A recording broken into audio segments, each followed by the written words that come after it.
it going for another classic comedian, Alyssa Chodkowski. Did I get that right? Yes, Alyssa!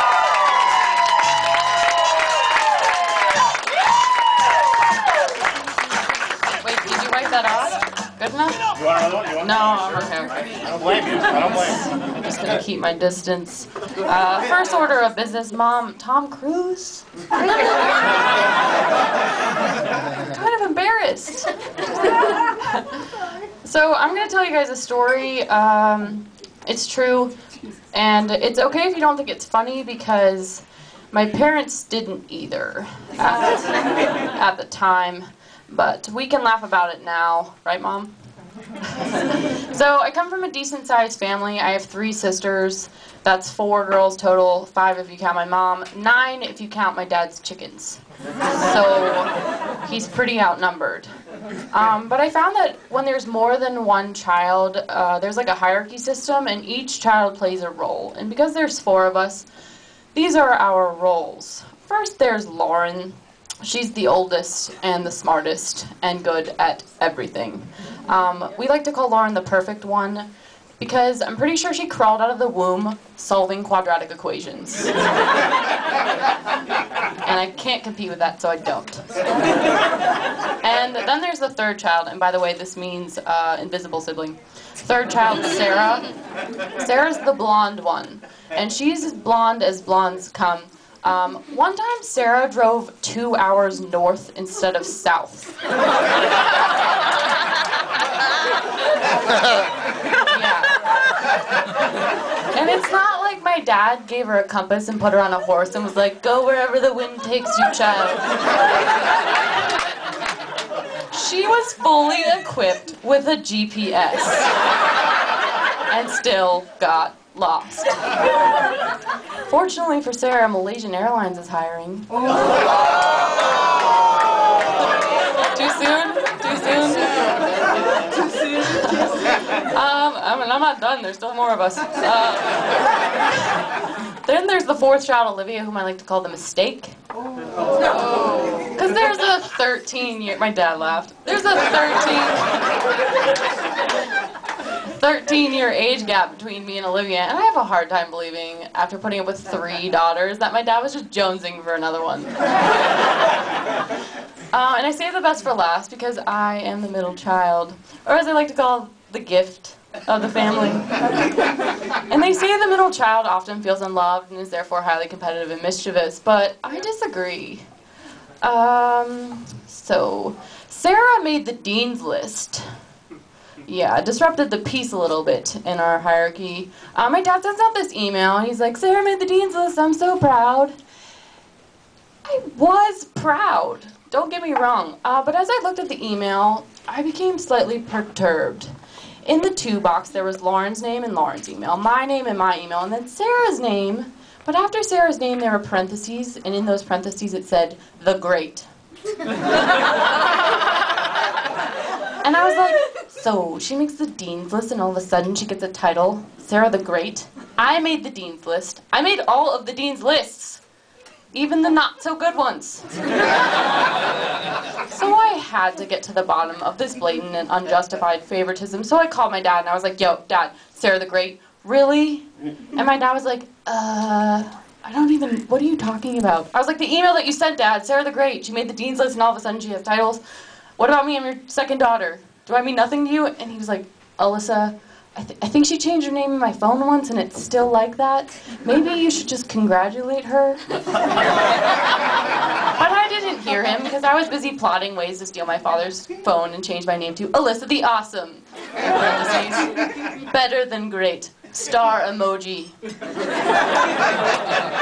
And it's funny because Lauren emailed me and she was like, Sarah the Great, really? I like invented the dean's list. And she did. She's the oldest. She's good at everything. But believe it or not, I do look out for Sarah, the Great.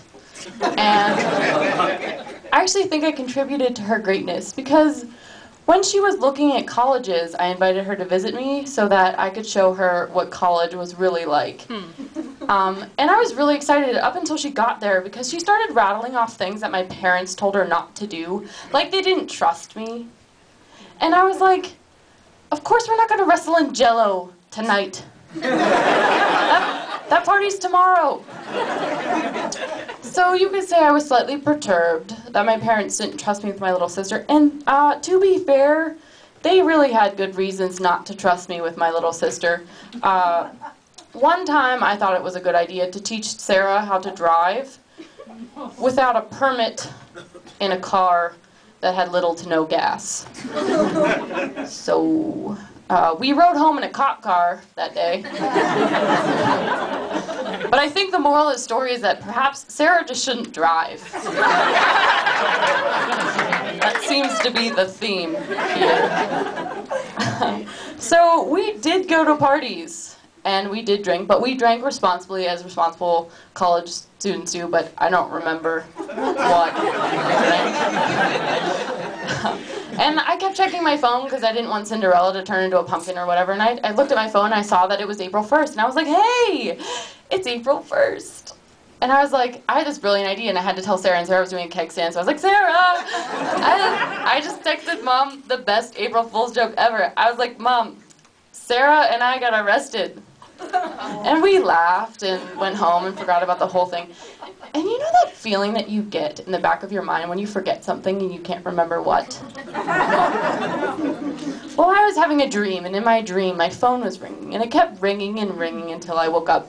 And I woke up bleary-eyed and still kind of drunk, and I had Jell-O in my hair. And I had to look at my phone with one eye open, like this. And I saw that I had 28 missed calls and 9 voicemails.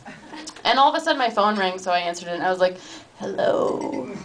And I was really not prepared for what was on the other end. It was like I unleashed the Kraken. It was like, where are you?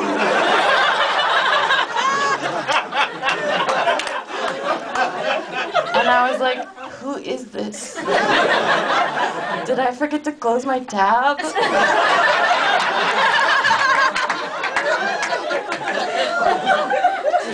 You're laughing now, but you weren't laughing then. And the angry voice was like, where are you? And then all of a sudden, I remembered exactly what I forgot. And I was like, Mom! Mom! Sarah and I didn't get arrested. April Fools!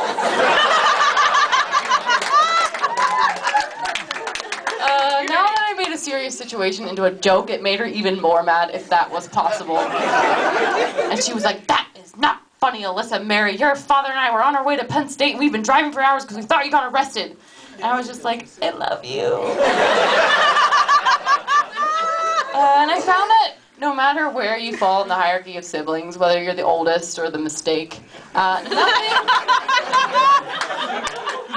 nothing can save you once your mom calls you by your middle name. Like, getting arrested for real is still not as bad as the consequences to follow Alyssa Mary.